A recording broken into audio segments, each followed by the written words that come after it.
Doctor बी करत नाही ते एवढं असलं प्लॅस्टर, जबरदस्त प्लॅस्टर केलं तुम्ही. हा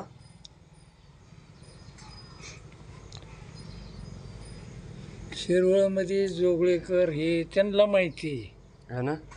केस जर दवाखान्यात असली ना हां. की त्या माणसाला सांगायचं तुझ्या जबाबदारी बाहेर काढ. हो हो हो. जखमी का काय आहे, वय काय आहे, सगळ्या गोष्टीचा विचार करायचा आणि काढून. पण तिथं आपण नाही जायचं हॉस्पिटलमध्ये डॉक्टरच्या, कारण त्याचं हॉस्पिटल आहे. आमच्या गावातले हे ॲक्सिडेंट झाले तिथून बाहेर काढलेली. है ना. आता ते अशी मिरजेचं आंबेवणी पडलं, हे हात निघाला.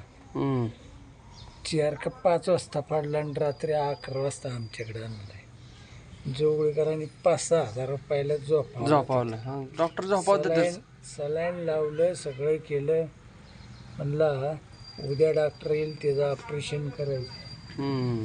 ऑपरेशन करायचं म्हणलं की यांनी उचललं, आणलं आमच्याकडे.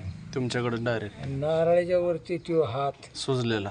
अगं बाया बाया म्हटलं अवघड आहे. झाल्या लगेच आणलं असतं. त्याला त्रास नाही आणि मला बी नाही. त्रास नाही, बरोबर. त्याला किती त्रास द्यायचा आपण, माझ्याकडे बोल नाही. मग त्याला धरा आता म्हणलं 2-4 जणांनी मशिवानी असं बेताळाला धरले मी सोडतो एकदा बसतो नाही. बसवला की तेव्हा पोटाला आला. हा ना. दिला बांधून आणि डॉक्टरकडे जाऊन इंजेक्शन. ते परवा दिवशी आलं होतं. झालंय चांगलं आता. होणार की तुमचा हात गुणच चांगला आहे म्हणलं डॉक्टरांपेक्षा, आणि कमी खर्चात. आणि तिथं 5-6 हजार घालून सुद्धा फायदा नाही. शेवट आणावंच लागलं. मग ऑपरेशनचा गचका किती बसतो आणि किती नाही ते न समजणार असतं. बरोबर. चांगले दुरुस्त केलं मग काका तुम्ही. हा न होणार आहे मी आता आसवलेचा आमचा केला दुरुस्त म्हणल्या सुभान.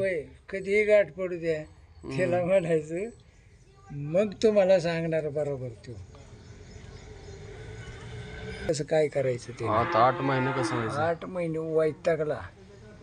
शेवट ज्याचा पाय चांगला झाला ना त्यांनी स्वतःच्या गाडीत त्याला आणला. आणि मी असंच काम करून तिथं गाडी उभी केली. म्हणला मामा मला ओळखलं का. म्हणलं हे बघ चेहरे ओळखले पण गाव नाही सांगताय. 2010 मध्ये तुमच्याकडे मी किकवीला येत होतो पुण्याहून. माझ्या पायावर गाडी मोटरसायकल पडली होती. डॉक्टरने ऑपरेशन केलं तर तशीच केस म्हणलं मी आणली गाडीत. गाडीला उभं राहिलेलं मी बघितलं वाकर बिकर होती ते. म्हटलं ह्यो मराठ्याचा नाही दिसत, हा ब्राह्मणाचा मुलगा दिसतोय. तब्येतीने 6 फूट उंच होता. मग ते वाकरवर तिथं आलं, तिथं बसलाय सरकत आलाय.